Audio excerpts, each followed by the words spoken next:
आज की कहानी की शुरुआत में हमें एक बेहद सुनसान और तपते हुए बीहड़ के बीचों बीच एक छोटा सा घर दिखाया जाता है, जहां बेन नाम का लड़का अपनी गर्लफ्रेंड के साथ रहता है।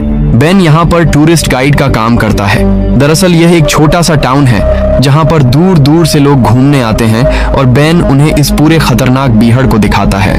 बेन की गर्लफ्रेंड अब यहाँ से शहर जाना चाहती है क्योंकि उसे अपनी आगे की पढ़ाई पूरी करनी है। वह बेन को अपने साथ शहर चलने के लिए कहती है, लेकिन बेन साफ मना कर देता है क्योंकि बेन को यहाँ पर इस शांत जगह पर रहना अच्छा लगता है और उसका काम भी यहीं पर है। बेन अपनी गर्लफ्रेंड को एक गन देता है और कहता है कि मुझसे एक वादा करो, हमेशा रात को सोने से पहले तुम इसे अपने तकिए के नीचे अपनी सेफ्टी के लिए रखोगी। वह मुस्कुराते हुए कहती है कि हाँ, मैं बिल्कुल ऐसा ही करूंगी, और इसके बाद वह वहां से शहर के लिए चली जाती है।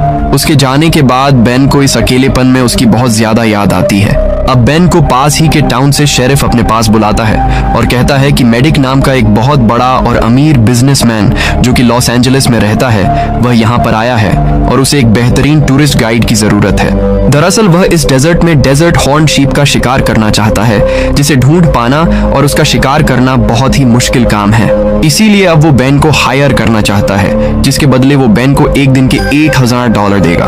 बेन के लिए यह कीमत बहुत बड़ी होती है क्योंकि इतने पैसे आज तक उसे किसी ने एक साथ नहीं दिए थे। इसीलिए बेन बिना ज्यादा सोचे उसके साथ चलने के लिए मान जाता है।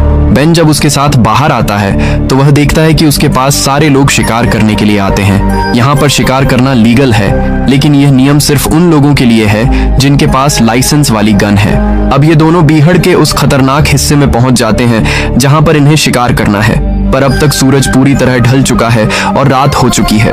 ये एक जगह आग जलाते हैं जहां पर वे आराम से एक दूसरे से बात करते हैं। बेन उसे अपनी गर्लफ्रेंड के बारे में बताता है जो कि अब सिटी मूव हो चुकी है। साथ ही वह अपने माता पिता के बारे में बताता है और कहता है कि बचपन में एक बार हम इसी बीहड़ में फंस गए थे। दरअसल मेरे पिता की गाड़ी अचानक खराब हो गई थी। हम कई दिनों तक वहां फंसे मदद का इंतजार करते रहे, लेकिन कोई भी मदद के लिए नहीं आया। उस झुलसाती धूप में मेरी मॉम ने अपनी लिपस्टिक मेरे चेहरे पर बार बार लगाई, जिस वजह से मैं उस खतरनाक हीट से बच गया। पर पानी की कमी से वह दोनों नहीं बच पाए और मेरी आंखों के सामने तड़प तड़प कर मर गए। ये दर्दनाक किस्सा कहते कहते बेन बहुत इमोशनल हो जाता है। इसके बाद ये दोनों के दोनों वहीं पर सो जाते हैं। अगली सुबह सूरज निकलते ही ये दोनों शिकार करने के लिए निकलते हैं, जहां पर रास्ते में मेडिक एक जगह बेवजह गोलियां चलाना शुरू कर देता है, जिससे बेन समझ जाता है कि इसे शिकार करने का कोई भी तजुर्बा नहीं है। वह गुस्से में पूछता है कि तुम्हें लाइसेंस किसने दिया?